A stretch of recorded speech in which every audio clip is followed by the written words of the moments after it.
What's up, y'all? Mel back on my YouTube shit, man. Trying to stay consistent.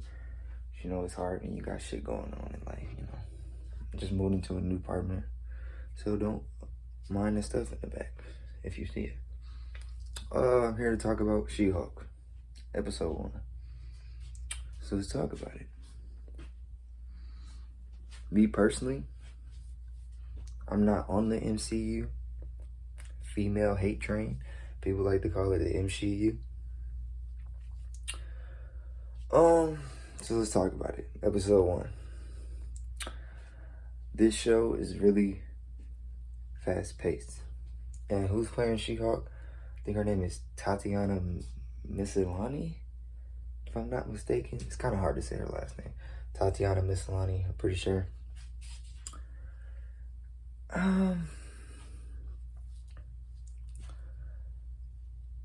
I'm kind of iffy. It's like, I like it, but I don't like it. I find nothing wrong with humor. It's supposed to be funny, but I didn't find myself laughing very much. And this show is very fast-paced and weirdly edited. Like, it jumps from scene to scene really fast. It's like no time for development. I don't know what they're really going for. But the CGI is wonky too. So, I mean, I never read the comics, but I heard in the comics she was like really badass character. Neurotic said she was like one of his favorite characters, and they like ruined it or whatever.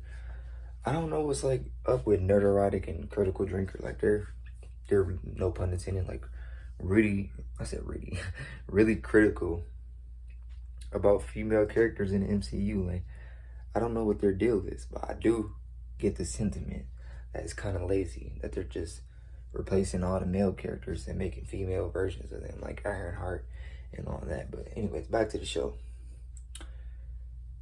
It's the whole Captain America virgin thing, or he had sex, whatever. I don't know. I found that odd. Like, I don't know. Like, I really don't care about that. That banter was just like really weird to me. Like, what type of lore is that? Who really cares about that? What type of writing was that? Like, I don't know. I was kind of cringing. But yeah, that backstory was the fastest backstory I ever seen. Her development, character development, whatever you want to call it, character arc, whatever. It's not a character arc, but how she became She-Hulk was the fastest. What am I trying to say? Like, fastest power transfusion I ever seen. Like, they're driving, they get hit by a UFO. Where did that UFO come from? And who is that? Is that like the Skrulls or something? They don't even touch on it. Like, they barely touch on it. They're driving, talking about Captain America, get hit with a UFO. She gets cut, he gets cut. Hulk's blood goes into her arm or whatever. It's like the fastest character development I've ever seen, or how she became She-Hulk. The fastest, you know what I'm trying to say, bro. Like, the fastest I ever seen a superhero turn into a superhero in a show or a movie. Like, the record-breaking time. And then, like, he's teaching her how to control her powers, which she learns how to do so fast, which I don't get. She learns how to control when she turns into She-Hulk and when she turns back to normal so fast, which is so weird. I'll give this episode like literally like a 5 out of 10, maybe a 4. Like, I don't know.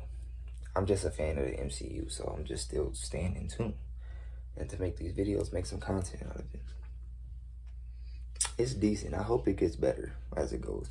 I know there's supposed to be a Daredevil cameo. I don't know if it's cameo or he's showing up for multiple episodes. But I don't know. We gotta stay tuned. All the big YouTubers already seen the first 4 episodes. I'm not a big YouTuber yet. So I only seen episode 1. So I'm going with what I see. But yeah, and then they're on the they're in Mexico, and she's like, I gotta get back to my personal life, blah, blah, blah. They have a fight. I thought the fight was pretty awesome. Like, I ain't gonna lie, I thought the fight was pretty cool. But it's like funny how she can do everything already better than the real Hulk. And everybody hates the MCU Hulk because he's Smart Hulk or whatever. It's weird. I seem to don't have a problem with everything that everybody else has a problem with. But yeah, this is just my synopsis and analysis. Like, I don't see a problem with a lot of the stuff people see a problem with. It's cool to me. I have no problem with Thor: Love and Thunder humor. I thought the movie was pretty decent.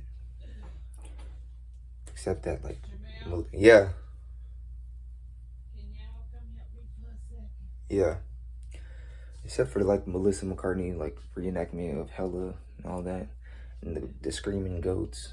And Thor doing those split kicks. I mean, it was pretty goofy, I ain't gonna lie. But I still enjoyed the movie. I give it, like, a 7 out of 10.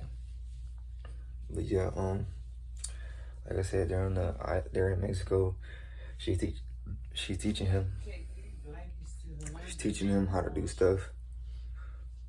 I mean, he's teaching her how to do stuff, excuse me. She's like, they're doing like this whole yoga mantra stuff. She's doing rocks, boulders, way stronger than him. She does the clap better than him. I don't know. I'm not really sure how to feel about this show. Like, I will say I'm interested. That court scene is pretty cool.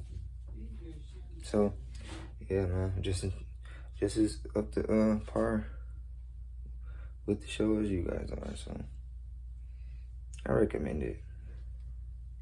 I wouldn't say it's a waste of time, but it's really not that good. But it's just something. It's literally something to watch. So, yeah, man, go check out She-Hulk. I feel like people clickbait just to get views. Like, it's not that garbage. Yeah, have a good day, man.